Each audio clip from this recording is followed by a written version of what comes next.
I have said time and time again here, you're not just getting Donald Trump, you are getting a package deal with everything that comes along with Donald Trump. Oh, I wish I could go back and just hug her. She tried so hard. I made that video a year ago trying to warn people that if Donald Trump won, you weren't just getting Donald Trump. You were getting an entire administration. And I don't think people realize how big an administration is and how many people work behind the scenes. People who make decisions every single day that Donald Trump doesn't even know about. And yesterday, yet again, Politico had to come out with an exclusive exposing Republicans, specifically Paul Ingrassia, who was the nominee, Donald Trump's nominee, to be the head of special counsel. His vile, heinous, and disgusting remarks were leaked. And he has since withdrew his nomination. But I can't tell you how many Paul Ingrassias there are in our government already who just haven't been dumb enough to get caught. And there are people with that mentality in this administration making decisions for millions of Americans in this country. I also warned in that video that Donald Trump's second term wouldn't be the same as his first. There were safety nets and guardrails and people holding the reins on him, people who still believed in checks and balances and attempted to check and balance Donald Trump. And if they did, they were fired.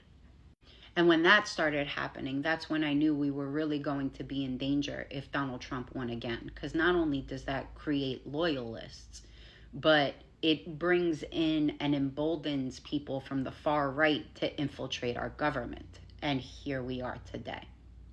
It's why when people of color or people from marginalized communities and minorities would support Donald Trump, it would break my heart because I knew these things. And I genuinely believe they just were enamored by Trump and didn't realize what that comes with.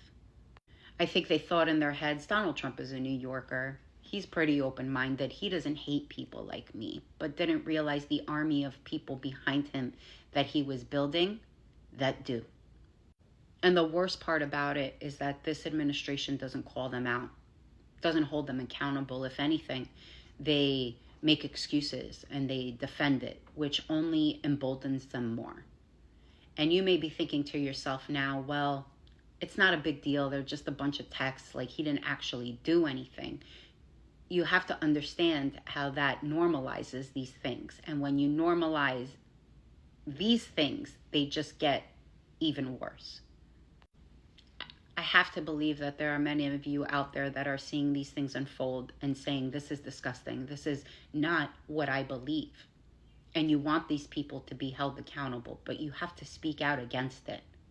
This is the part of history that we learn where if the government is no longer serving the people, and by the people, I mean everybody who lives in this country, you have to call it out. That is your duty. It's not when, the government just doesn't serve me personally. It's everybody that lives here. That's what the people mean. And I have to believe that there are a lot of you that voted for him out there that are seeing this and saying enough is enough. And I hope that you're also starting to see that when people like me came out here after Elon Musk on day one came out and did his salute, that it wasn't him just giving his heart, right? I think you guys are starting to see that. I think you guys are starting to see that it was a signal. These aren't isolated incidents.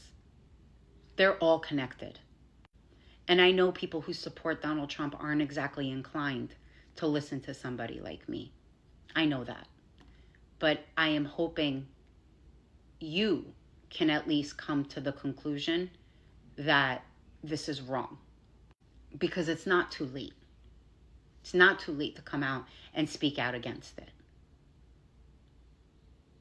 But there will be a point where it is too late, which is why I'm asking you to do it now.